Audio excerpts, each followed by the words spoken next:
So for 2021, a new power sports dashcam is out in the market. But the question is if it's any good. Well, stick around for this in-depth test and review video of the Innov K5.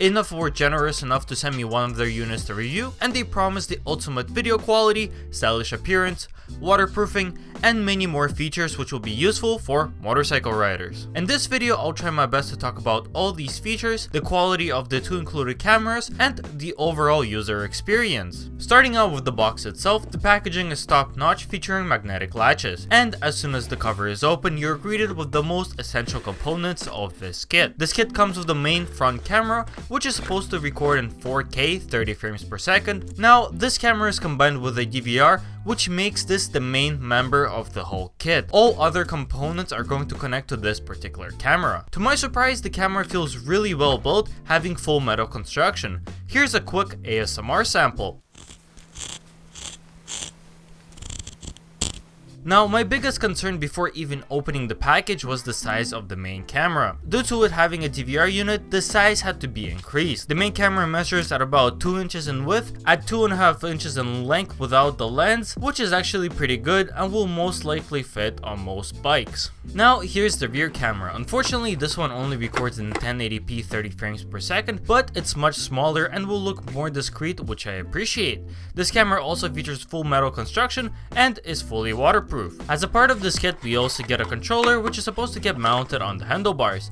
This controller will let you know the status of the cameras, the GPS, and the Wi-Fi. And the button itself is meant to save your current video loops, but it works a little bit different than one would expect. More on that later. We also get a GPS unit, so the phone app will be able to pinpoint the exact location of the video that is being recorded. Now, this kit also comes with a separate microphone, which I am a big fan of. This way you'll be able to hide it from the wind, which will let you get crisper audio. There are some brackets that will help you mount the cameras, and finally, to power everything up, you also get a power converter with a bunch of different wires. Now, to connect everything together, the process is actually pretty straightforward. First thing I did was to put an SD card into DVR module. This is done by removing a metal plate from the DVR that is held in by 2 screws. Now, to take full advantage of the 4K video recording, you'll need a U3 micro SD card. A slower SD card will not be able to keep up with the 4K files. I'll provide a link to some compatible SD cards in the description below. Now, there will also be a rubber gasket between the two surfaces. Make sure you don't lose it to maintain the water resistance. All the components that come with this kit are color coded,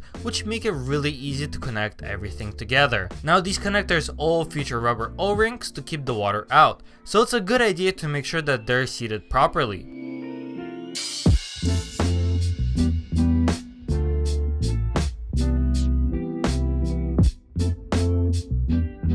Now, to power up the whole system, you would need to connect a power converter to a motorcycle battery. This would most likely be inside your motorcycle, but for me, it was on my table.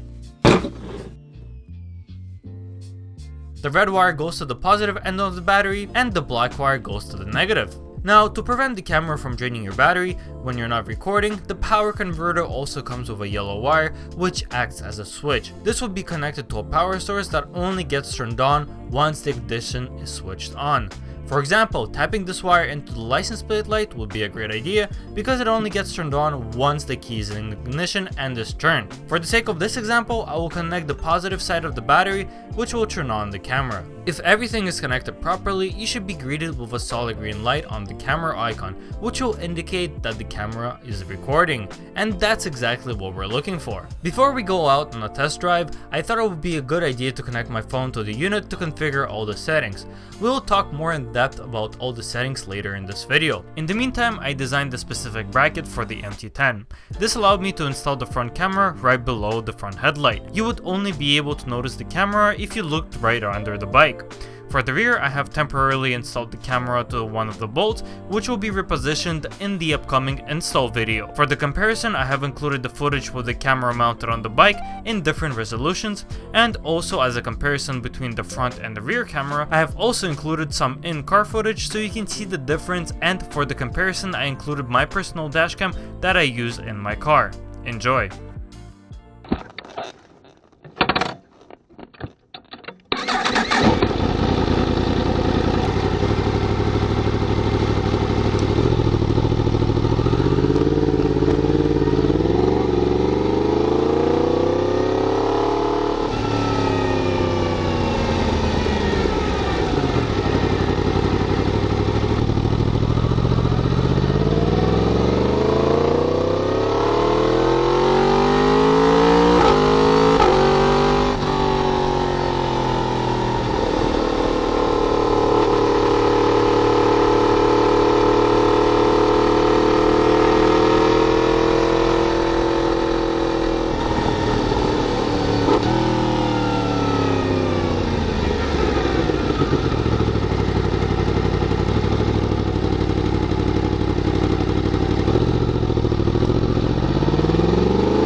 So from what I can see, the 4K 30 frames per second on the front camera is actually exceptionally good. I was really impressed at how well it handled the exposure when driving directly into the sun. Compared to my RAW dashcam, which is considered to be a really good dashcam, the exposure to the sun just made everything else look really dark, which I feel the Innov did a much better job. Now for the rear camera, I was happy to see that the dynamic range was more or less the same on this camera, which made everything visible.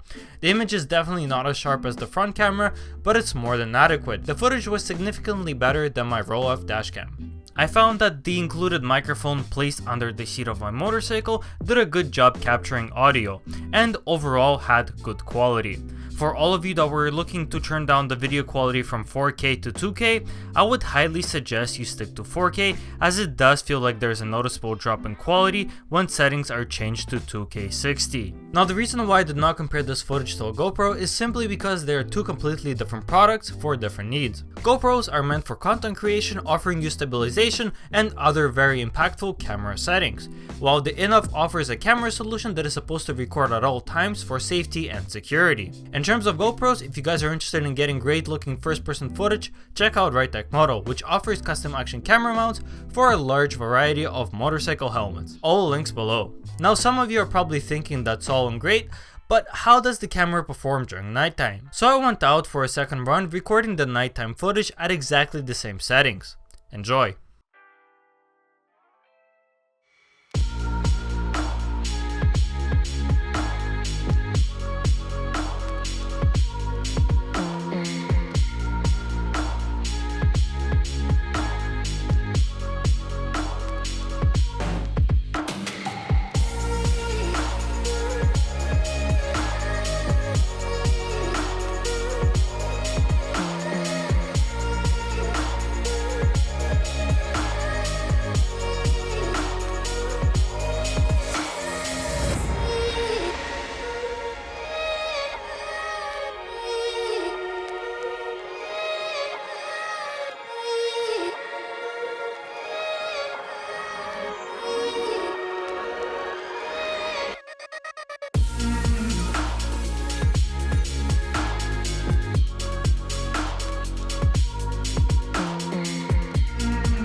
Both the front and rear camera did great and had pretty similar exposure. The 4K camera, however, was significantly sharper. Comparing that to the RAW, you can definitely see that the Innov has a more realistic look, meanwhile the RAW tries to expose everything as far as it could.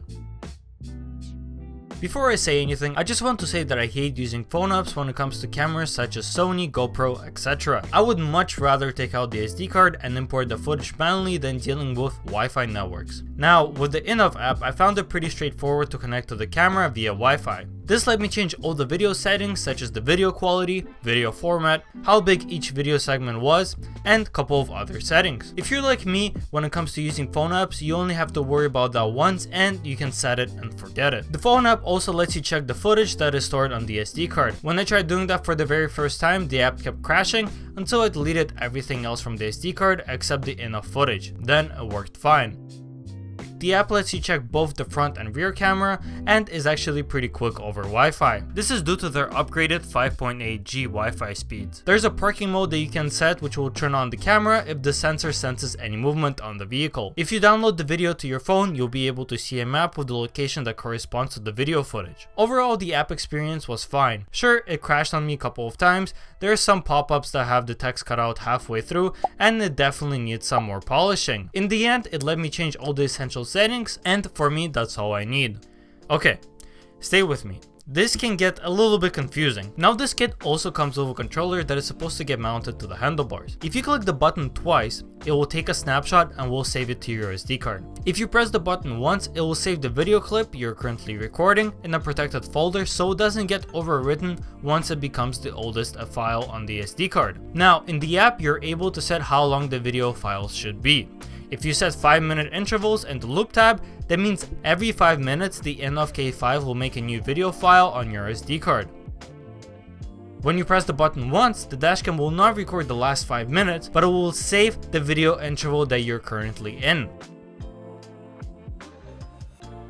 So, for example, if you press the button at the beginning of a 5-minute video clip, you may only save the last 10 seconds and the forward 4 minutes and 50 seconds. So, in order to avoid any confusion, the dashcam only saves the video file it is currently recording, and it will put that in a protected folder. So it's very much possible that when you press that button, it will save the clip that you want. But there is a slim chance that the footage you were looking to save was at the end of a previous video interval, and it may be left behind in the main video folder. So in order to avoid accidentally losing footage, I highly suggest investing in a larger SD card so you can save full day of footage. If you're still watching this video, first of all, thanks, and here are my thoughts. As a dashcam, this product is above and beyond any other product. The construction quality is really good and will withstand any weather or accident. The video quality is really good, offering really sharp image and great dynamic range. Not only does it capture the front video, but it also includes a rear cam, which adds another factor of protection as it's very often motorcycles get rear-ended. Now, some things you'll need to consider.